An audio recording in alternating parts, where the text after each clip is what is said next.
It's thinking about it. All right. Well, welcome to the Marketing Guides for Small Business podcast. I'm Jen Kelly, your host today, and I'm joined by Ian and Paul, and we've got Ken remote in with his answers. So today we're discussing branding for small business. And as a small business owner, you may not think that spending time creating brand identity is necessary, or perhaps you plan to invest in branding efforts once you've grown your business to a certain size. We've got some things to say about that, and today we'll discuss how you can build a brand for your small business, and we're going to bust some of the common myths about branding. We'll also share the essential elements of branding for your business, and we just want you to keep this in mind that your brand is the most valuable asset in your business, and when it's done well, you'll experience measurable benefits and ROI. So with that, let's dive in. Ian, we've got a first question here for you. So walk us through what is branding and why is it important for small businesses? Yeah. Hang on one sec. The paper shredder just started automatically by itself. Nothing like being live. That's okay. That's all right. Strong. Like branding is so vital to a business because let me start off by saying there's kind of two sides to the branding coin. There's the brand you create as a business, and there's the perception of your brand by the people of this world. And ideally, those go well together, but that's not always the case. So on the side that you can control, you can build a brand. And by that, we're talking about your logo, your name, your design, even your URL, the address that people type in when they go to you online. But branding goes much further than that too. It's really the essence of your business that you can communicate to the world of who you are. It's that perception of your business. Just like when you go out and you meet people as a person, whether you're representing your business or not, people have a perception, and you're also trying to create a perception. You might want to be recognized as relatively intelligent or handsome or beautiful or sporty or, fashionable, whatever it is. You in your mind have an idea of what you want to portray and what you want other people to perceive you as. And so with your business, it's the same type of thing. You need to put effort into this. And I don't know if this is the right place to talk about it, but it needs to be part of your strategy, really. And I think Paul's probably going to share more about that. But I think that's really important because your brand is who your business is in the eyes of the world. Yeah. It's kind of also like the impression that your company leaves on clients, potential clients, past clients, that kind of thing. It's also beyond being the visual, it's the emotional, right? How do people feel, choosing your product, choosing your services, doing work with you? And, that's a huge thing. Maybe we'll put it in the show notes, but there is a huge report that comes out every year about the amount of money that positive branding contributes to a company's bottom line, and that's kind of the elusive thing sometimes. How do you get that positive emotional connection with your brand and your ideal client? So absolutely, yeah, and just what you said there, like it has to be part of your strategy, or else like how you leave it entirely up to chance and entirely up to whatever that individual experience of that person is, because the experience absolutely is part of it, but the what you portray helps shape that experience to a large degree. Yeah, absolutely. Well, this is a meaty topic. This will be great today. Paul, I want to ask you this question: what is the difference between branding and marketing? And if there is a difference, how do the two work together? Yeah, Ian kind of touched on this, and it dovetails well into his answer. They're two different things, but they do work together. Branding is kind of like Ian said, it's being recognizable. I mean, how often do you recognize a brand by their logo, for instance. You know, and in this online visual world that we live in, even if you're a local business, you want to be find your local business. So if you're a local business in Idaho, you don't need to be recognized in California, but in your community, in the area you serve, you want to be easily recognizable. And that's the branding aspect of it. Whereas marketing is more strategic. It's about, you know, we've talked about marketing and automation and all these things in the past. Marketing is the process of driving revenue, you know, setting your goals and achieving those marketing goals. Where branding to me is people recognize who you are, what you do, and like Ian said, their perception of you in the community. That's all part of branding, you know, and your reputation is part of your brand. You know, it's we talk about reputation management and getting reviews as part of a marketing strategy, Yeah. but that's also part of your brand. If you have really bad reviews, then you're not going to have people aren't going to have a positive impression of you. So that goes back to branding, but getting positive reviews is also part of a marketing strategy. So I don't know if Ian agrees or disagrees with that, but that's kind of how I look at it. Yeah, and can I jump in? Because again, this is where I think the conversation gets really interesting, because there's different camps on in the marketing and branding worlds about how these two things coexist together. And having spent a long time corporately and also supporting small businesses, I've absolutely come to the conclusion that branding is not its own thing. Branding lives in your strategic marketing plan and helps feed it, and then runs through everything you do. And you'll hear other people talk about how branding is a separate thing, and you can create your brand by having somebody create the brand without understanding your marketing strategy. That's actually super impossible, and you create a horrible disconnect. So that's my personal point of view. I'm curious about you guys though, because I think this is where it can get confusing for people, because most people automatically think of branding equals logo, and branding equals a lot more than a logo. It's about brand messaging. It's about how you communicate your value to people. But all of that can't exist without so many other pieces, which I think we're going to dig into as we go through this more. Absolutely. Let's hear what Ken has to say. The question I have for Ken is what are some essential elements of branding for a small business? Hi. So Jen wanted to have me address what are some of the key elements of small business branding. So really, when I think about branding, I think about some really key points, such as clarity of message. Do you quickly and easily come across with what you do as your business, and how you solve a problem for a client? It has to be really clear, has to be fast, and has to be very easy to understand. I love looking at the elements of story to be, on how you create your brand. And so I'm going to draw from Story Brand, which is, and again, this is a paradigm shift that way too many people miss, but it's all about your customer, not you. And so your customer has a problem. They're the hero of the story. They have the problem. They're looking for a guide. You're the guide. And this is a big mistake that most businesses make. They try to make themselves the hero. You shouldn't do that, because a hero is a weaker position. The guide is the person who has been there, done that, has the expertise.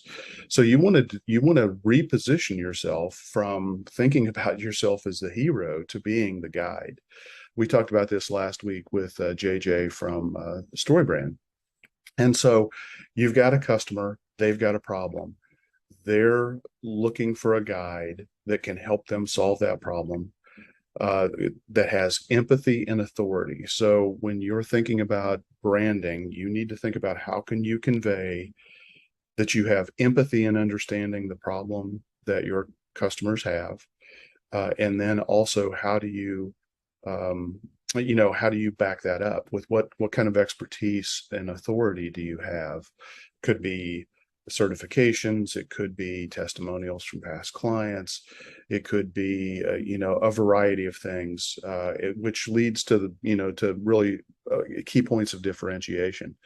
So again, I'm going to start all over. The hero has a problem. They're looking for a guide. That's the business. That's your brand, that calls them to action, because you demonstrate empathy and authority. They're going to rely on you to help them take action to either achieve success or avoid negative outcomes or failures.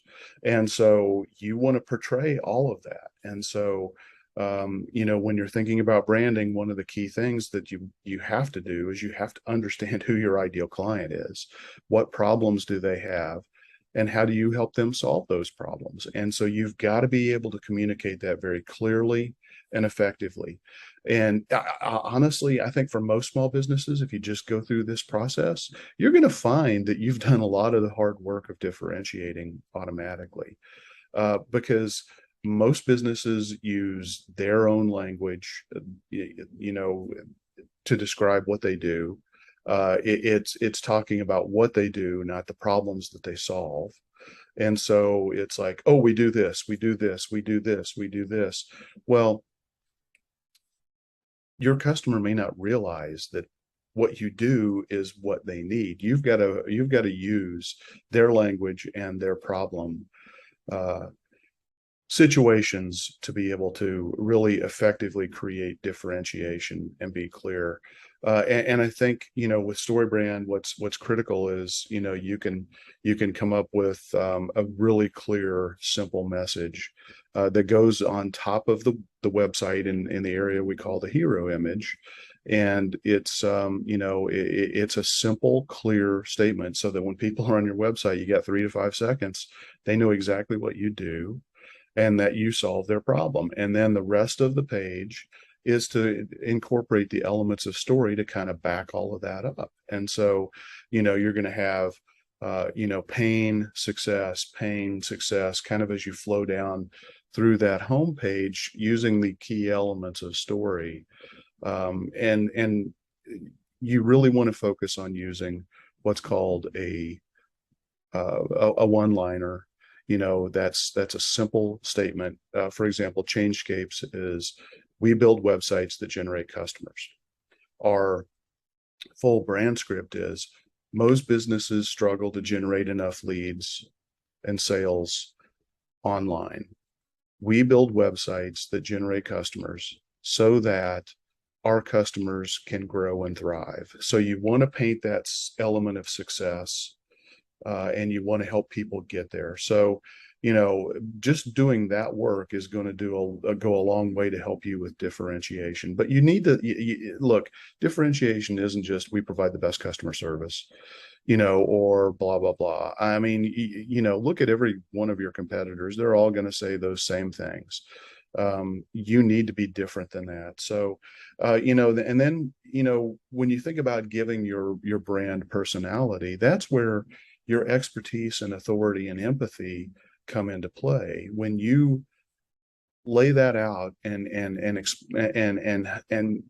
explain that to people through your story that you create, where you're solving a problem for your customer who's the hero, because you have that expertise and empathy and authority to understand their situation and why they need to have it resolved and how to actually resolve it and guide them through the process.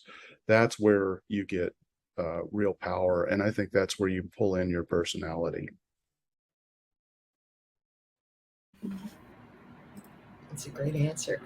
I wanted to do something here to go back to your point, Ian, and see if we could give a bit of an illustration for the audience about how you were saying that if you don't have the strategy part thought through about your company, branding can really go off the rails.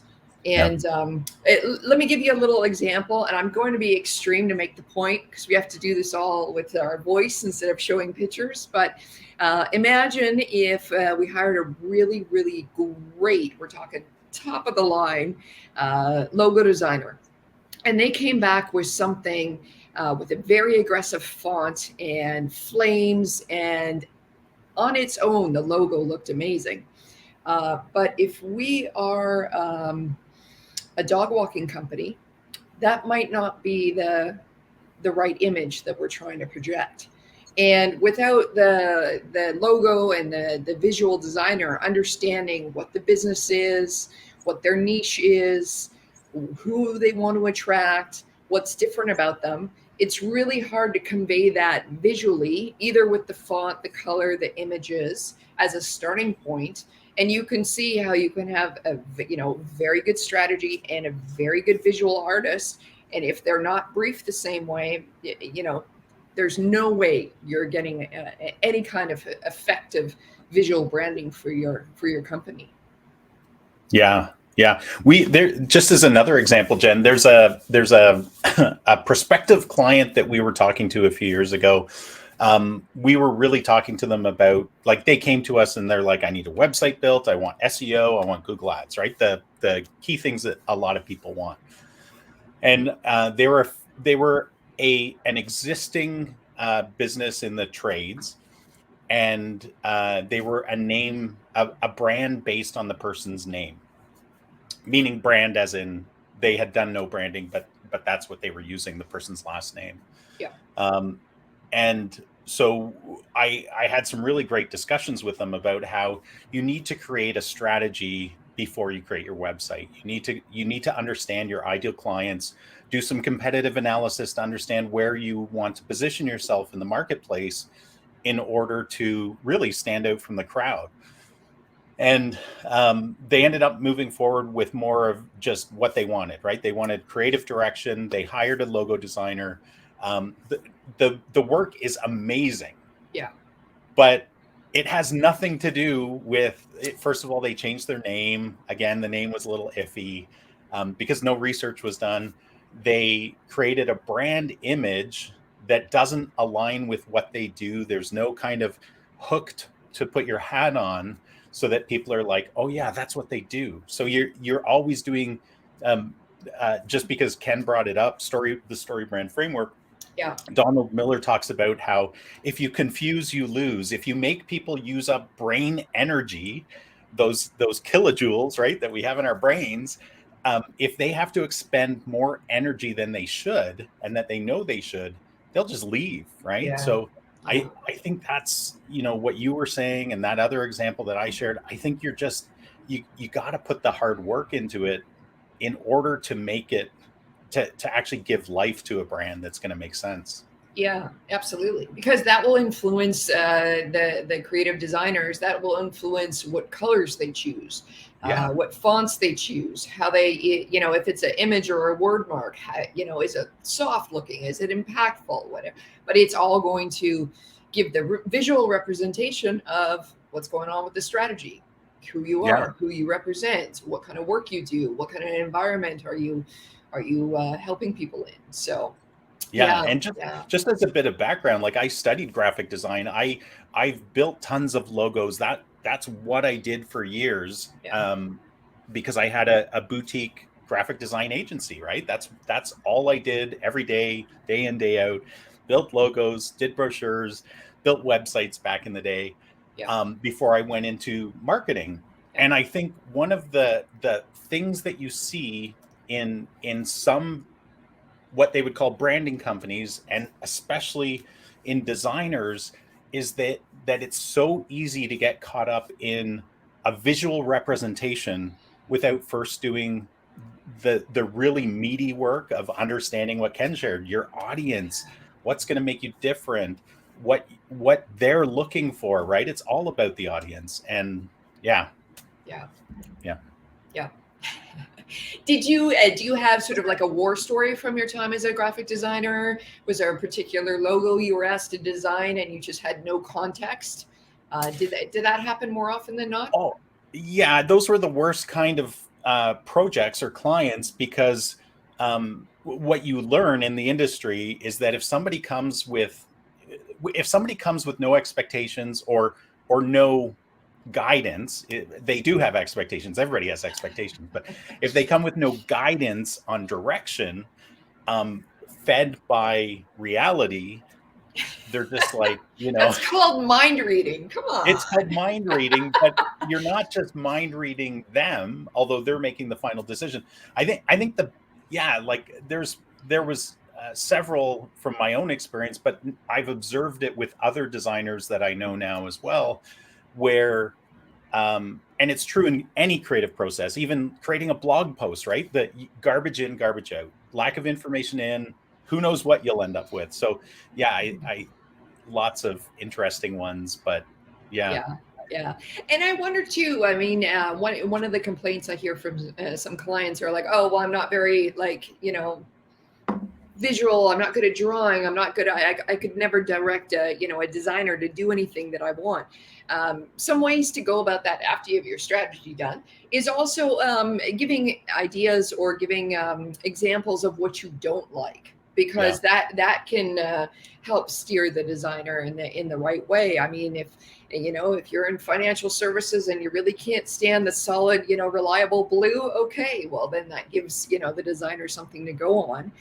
That can be both yours and a bit more of a direction. So what you don't like, does not appeal to you, is also important. With the caveat that it's not you who's going to be buying your own products or services. You know what I mean? Like it's it used to, along those lines, Jen, it used to make me laugh because when I had that boutique agency, the web was just exploding, and so they had gone very rapidly from really ugly text-based rotating logo type websites to highly graphical. I don't know if you remember that trend where it was like beautifully designed, very slow loading websites, and back in the day we were all on dial-up, the horrible noise.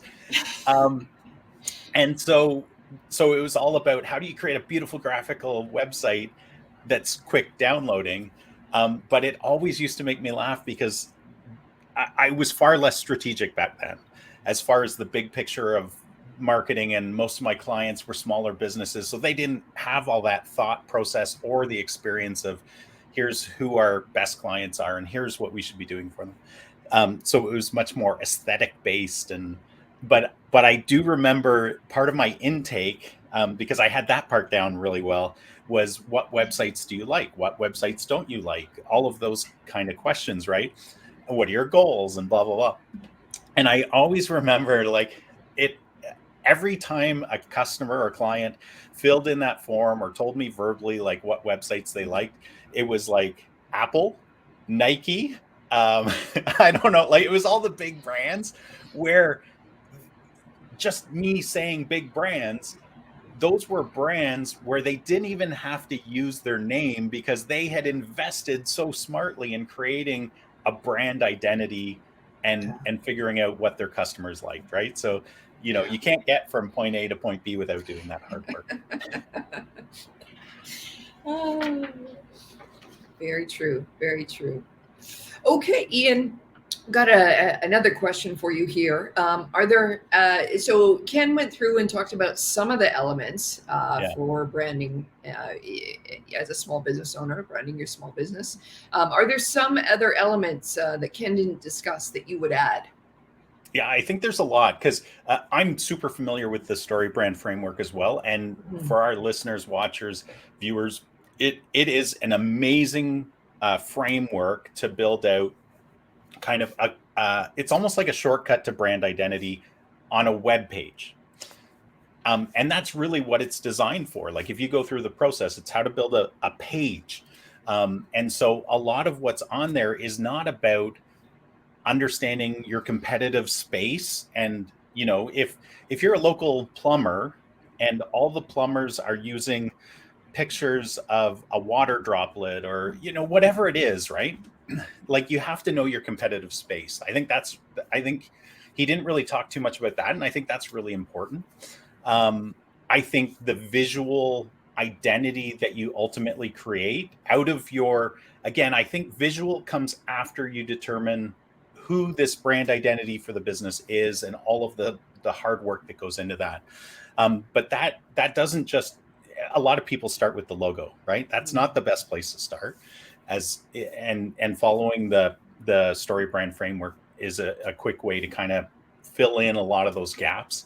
But what colors are you going to use? What kind of iconography are you going to use, or is it just text based? What on the visual side of things, like, are you going to use a certain tone of photos or a style of photos in your work? What's your website going to look like? How is your social media representation going to be? All of those things from a visual standpoint should be defined in your brand plan. But then also you should have brand guidelines, because chances are you're going to have to hire different people to do different things. And without brand guidelines, and this doesn't, like, I've seen brand guidelines back in the day. We used to create books in all the corporations we were in, right? Nobody had time to read because we hired really big agencies to create these brand guidelines, very lucrative business for them. And to substantiate it, they had to create this giant Bible of a book that, was very pleasing to the eye to flip through. But in actual fact, if you were a worker in marketing or branding or designing, whatever it was, you never looked at it because it was huge. So what we often find is that if you create like a 1-page or a 2-pager, that's, here's your colors, here's how to use the logo, here's the different uses of the logo, reverse use, full color, black and white, whatever. Super helpful for when you're handing it off to other people. Mm-hmm. But I think, again, because branding goes beyond the logo, your brand guidelines should also influence and guide how people talk about you in text-based things or in video, in social media, color usage, tone of voice. Is it playful? Is it professional? All that kind of stuff. And then, another big factor I think that should be considered too is what's the brand experience you're creating? So what's the experience? And this has multiple facets to it. Ideally, it's, what's the brand experience that somebody gets when they work with you, when they hire you, when they've purchased from you. But then there's other brand experiences people have. Is your sign in front of your office too bright for the public, and they leave a bad review for you because they can't sit on their balcony of their apartment because your sign's too bright? This is a true story. What is this? What's that? What is this? Which brand, or can you say? So this is a dental office, and they have a digital sign out front. And when they were updating the sign, there was a social post review that basically said, "Hey, they're putting up a new sign. I sure hope this sign isn't as bright because we can't sit on our balcony."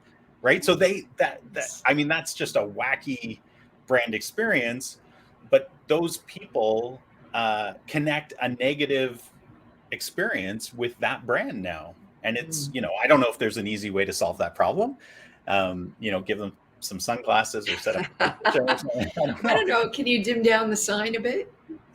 I don't know. Yeah. But again, it's, the brand experience is really important because, I talked about Apple or Nike before. They've set a brand perception of quality, with Apple, it's quality, it's ease of use, it's hip, it's modern, right? Cutting edge stuff. Yeah. And when you get that new Apple iPhone, you are either going to confirm or deny that brand message in your experience, and you'll share it with other people. Yeah. And then bringing that into a small business. So if we take it from the visual into how is it like to experience your business. So as the small business owners, and small business goes, it's funny, depending on where our listeners are listening from. Small business in Canada is a vastly different size than small business in the US. For sure. Statistically, yeah. Yes, absolutely. But anyway, so it goes right from how is it to interact with you, say the business owner or any of your executive team, versus how is it to interact with anyone who is either answering the phones or actually executing the work that you've hired the company to do. So that's sometimes where a brand experience can fall down. We know this in the corporate world, the whole bait and switch where, the professional services team comes in, you get the executive, you get the owner, you get the project lead, but then the people that are actually doing the work, quite a bit junior and perhaps, oftentimes don't convey the same level of service as the first impression was. So that's another way that branding really matters for small business, is everyone down the line or everyone who's in touch with your customer or your clients, approaching them either the call or the email or the service that they need to do in the same kind of manner. If it's an energetic company, are they all, they hop into it within, 24 hours? If it's a very, I don't know what the other thing would be, very, kind and, just making sure everything's okay. Are they very, a nurturing company? So it's just that kind of way of interacting personally is still part of the brand experience that the client will go through. Absolutely. Yeah. Can I share two quick kind of anecdotal supports to what you just said, Jen? Sure. The first is we do almost universally when we're doing Google ads or any kind of advertising for clients, we also, even in other circumstances, we use this for attribution, but we introduce call tracking and form tracking, and it's so that we can directly attribute, like, here's your return on investment from the ads, right? Yeah. Part of that is to make sure everything's working properly. We audit those calls every once in a while and just pop into a few of the recordings and listen in. And I'm always amazed, and I see this more with volume type providers, so carpet cleaners, not remodeling to the big extent, but just even in some of the ways that, especially or electricians or that kind of stuff, when they especially when they hire answering services. Okay. This is where I see a massive brand experience letdown. Is like, as I've listened through these, I'm like, okay, the person just asked the right questions, the customer service rep on the line, but they didn't ask the critical question of, like, where are you located, until 5 minutes into the call, and then they're like, oh, we don't serve you, and they just wasted 5 minutes of that person's time. Yeah. And then what was the other experience I was going to share? Well, there's also not answering the phone, which has been a real problem. Yeah. The marketing's not working. Well, Yeah. who's answering the calls? Well, and you brought up the example of like in the corporate world, in service-based businesses, but I think it's equally true with small businesses, especially. And I'm just going to use marketing agencies as kind of the example, Okay. because I used to hire. You probably did too, Jen. Not sure if you did, Paul, but like, I used to hire marketing agencies, graphic design agencies, branding agencies, you name it, video production agencies. And the thing I hated most about that, even tech marketing agencies, like marketing automation and that kind of stuff, which is all much more accessible to small businesses now. So that's why I'm bringing this up. The thing I absolutely hated is what you said, was it is the massive bait and switch. You pull in the big guns, they sell you, the owner or a great salesperson, they sell you on, here's what we can produce for you. And then you end up working day to day with either junior people or super inexperienced people. And that relationship fizzles out so fast, and creates, first of all, lost opportunity, but then really bad feelings in the business if you're reporting to someone else, because it makes it look like you made a bad decision, when in fact it's just this horrible brand experience that Yeah. is the traditional marketing agency model. And I think a lot of us who have created our own agencies or do it because in a way that's like, I never want my agency to be like that, because that was an awful experience. Yeah, absolutely. And then how to fix that, that comes through a lot of training. And Yeah. I think that's it's one thing that really, I mean, most of us in business know you got to be polite to the client. Yes, of course. But it really goes to like, how do we answer the phone? How do we handle problems? How do we deal with scope creep? And to be fair, that we were all juniors at once, so Sure. Yeah. like having really clear guidelines on what to do, how to handle, how to support the folks as they're going through and handling the project, because most of them want to do the best possible thing for your company, but it's got to be crystal clear. And I think a lot of and that's the same thing. I mean, maybe this is for another topic too, but a lot of us that get into running our own business got into it because either well, we saw a need, but we're good at what it is that we're selling. We're not necessarily all that good at replicating our thoughts and our ways of being into the personality that we want the company to convey. So it can be very, very challenging for sure. Yeah. But I mean, it's got to be done just at the basic. How do you want someone to feel on the phone? How do is it the kind of thing where we're always going to solve the problem? If you don't have the solution right away, we'll get back to you, or just. I mean, maybe as I think about this, maybe this is a topic for a different podcast as well, because like really trying to walk the talk of a company. If someone is really invested in it, and then that goes to part of how do you build a good culture within your company that your customers and your clients can really feel and really come to stay with. So yeah, I think it's a fundamental flaw. Like, I agree with you that we have to be gracious to junior people, right? Absolutely, and be respectful to them.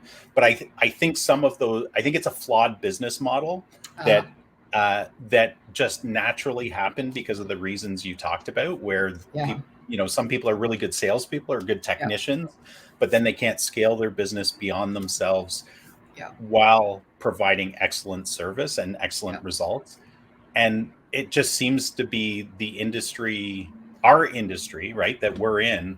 I just find the savvy business owner is the one that's been burned far too many times. And then they come to you and they're asking the right questions. And the right questions are things like, well, who am I going to be working with? Who answers to me? How much experience do they have? They don't care if there's junior people doing work.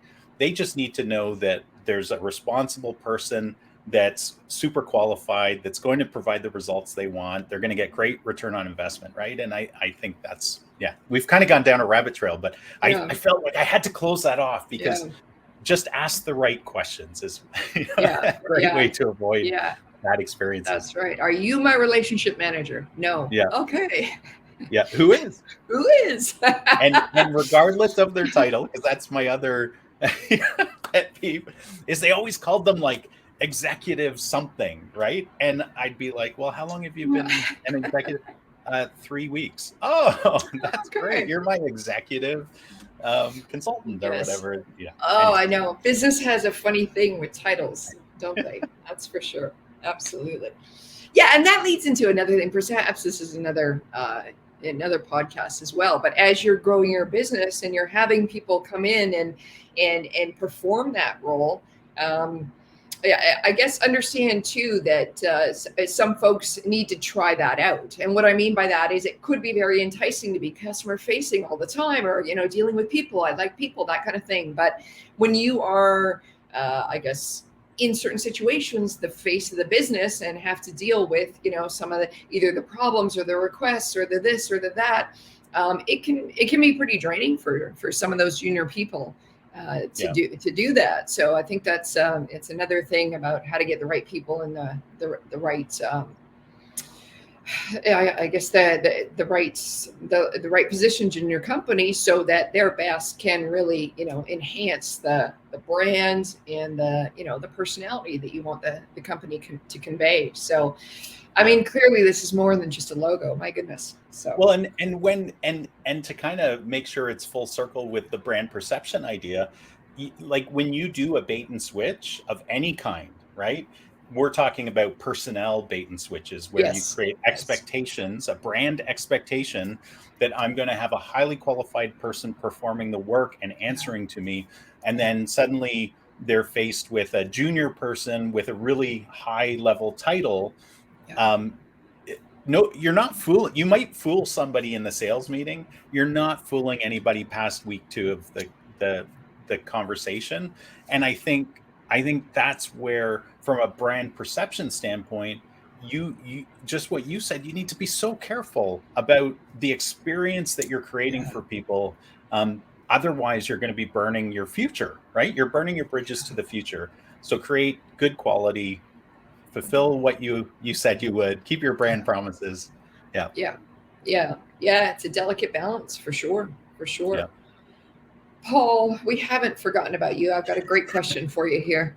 Talk to me about some of the common myths about branding that you have heard. And Yeah, I was just listening to the rabbit hole. It was relevant, Paul. But yeah, actually, goes back to something Ian said, and I agree with it. You can't separate the marketing from the branding. And I used the logo as an example of recognizability, but that is not the be all and end all of your brand. It's how many, if you look at a website, how many times have we talked to, if someone can't look at your website and within about 3 seconds know what you do, that's bad. And that's part of your brand and your color scheme. And Ian touched on a lot of this, but the color scheme, the continuity between the different pages of your website, I'm sure we've all seen, you go to a website and there's no continuity between color schemes and icons and things from one page to the next. It's like a disconnected experience, and that's all part of your brand. And one of the myths is like only companies that sell products or services have brands. This is an interesting one because Oprah Winfrey is her own brand. Okay, the Rolling Stones are their own brand. That might work for them, but that's not going to work for a small business, I don't think. If you're a small business and the owner is the brand, what happens when you want to sell that business or pass that business on? sure. Now you're into a rebranding issue, which has its own ramifications. But I think for a lot of small businesses, that can be an issue, is that the owner is the brand. And that might work in the beginning, but down the road, it can become a problem, especially as that business grows, or like I said, if it comes time to sell that business. One of the other things is the branding has no ROI. Well, you might not be able to directly attribute ROI to branding. That can be difficult, but if people recognize your brand, and going back to what I said earlier, if your brand has a really positive impression that people recognize that your brand does really good work, and that's one of the things that is recognized about you, well, that does have an ROI. You might not be able to put a dollar amount on it, but Yeah.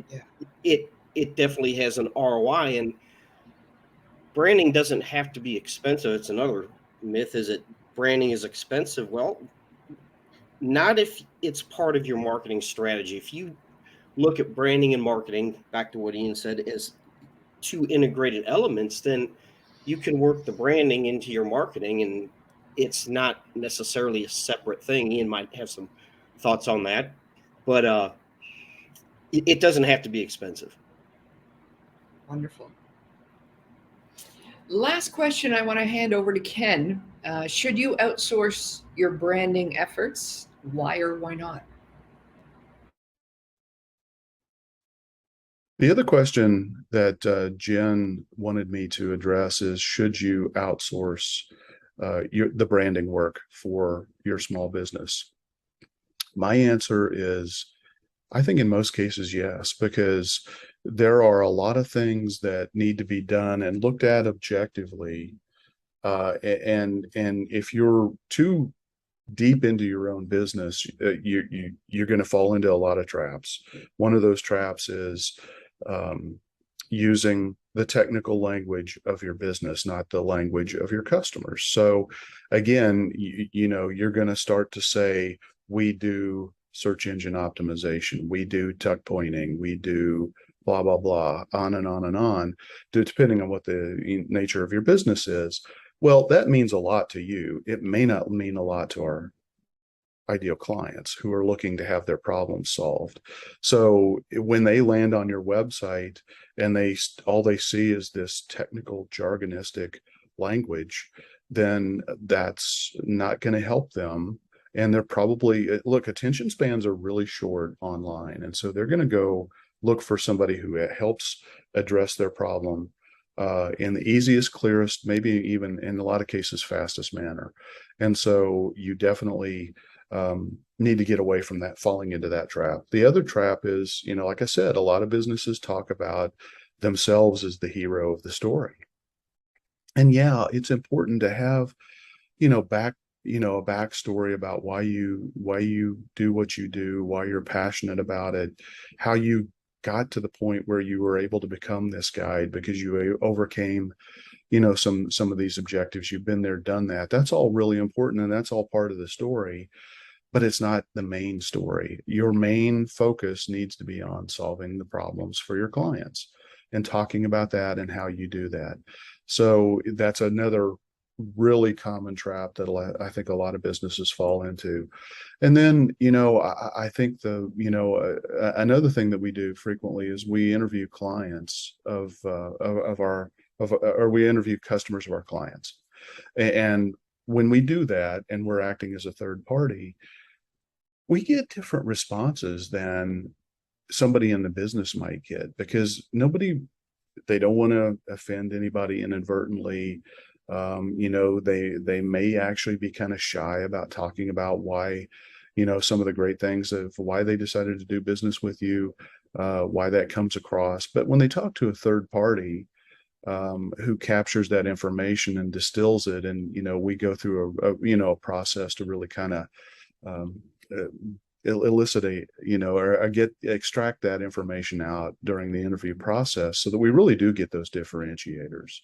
And I think that that's a really powerful, beneficial thing. And then the other thing is, we have fantastic sets of tools, businesses like ours that can do competitor analysis, that can see, where there are threats, opportunities, strengths, and weaknesses as you compare to other businesses in your industry or niche.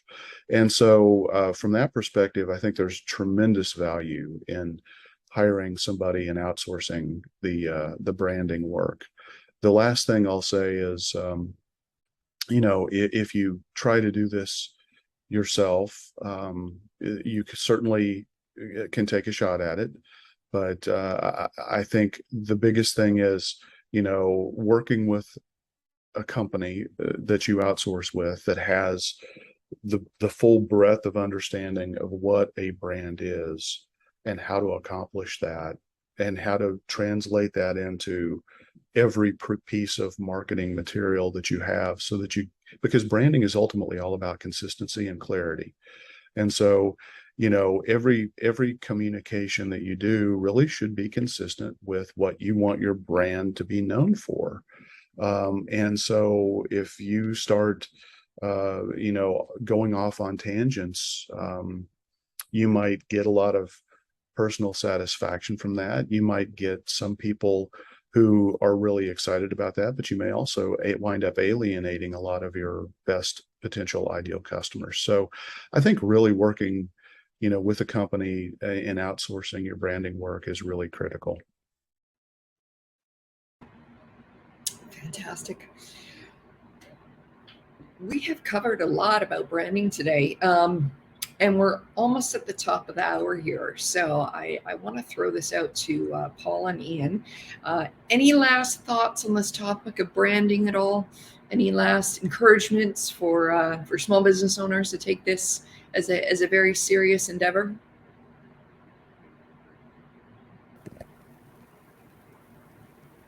I think you're muted, Ian. Oh yeah, Ian, I think you're muted. That was on purpose, Paul. No, Paul, do you have anything to add? Because I could talk about branding all day, so I have to be careful. Just recognize that it's important. Even if you're a small business, it is important. I think that's the biggest thing, because a lot of small businesses don't realize that branding and being recognized and having people know what you do is important. They get wrapped up on themselves, like Ken just said, is that they'll use a lot of technical jargon that doesn't mean anything to the average person. So just recognize that it's important, even for a small business. Good. Yeah. Just a couple thoughts. And this goes along with what Ken was answering about outsourcing your branding efforts. The key questions I would ask a business owner who's considering doing this themselves, or having their cousins, nephews, friend do it. And I say that jokingly, but I've seen it. I think we all have. Is what is the value to your business? What value to your business is your brand, right? What can it add to your business? How much is it worth to you to get this right? And what's the cost if you get this wrong, right? Mm-hmm. So put the effort into it.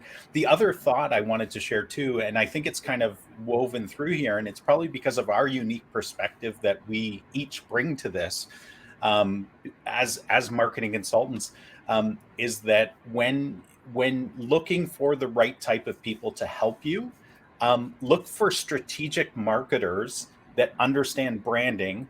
They might not even do the actual, so they might do a portion of this, the setting up of the work that guides the brand development. But then when it comes to the visual, they might do that internally. They might hire a designer. But if you have the guidance of that strategic marketing plan, you will get this right the first time, which will be enormously profitable and powerful to your business. So, choose wisely. But get a good brand going. Yes, absolutely. Absolutely. Well, I think this is a great place to wrap up. Thank you for joining us today. Please like and share our podcast and subscribe to it and help us get the word out. Tell a fellow business owner about the show. Thanks again for joining us, and we'll see you next week.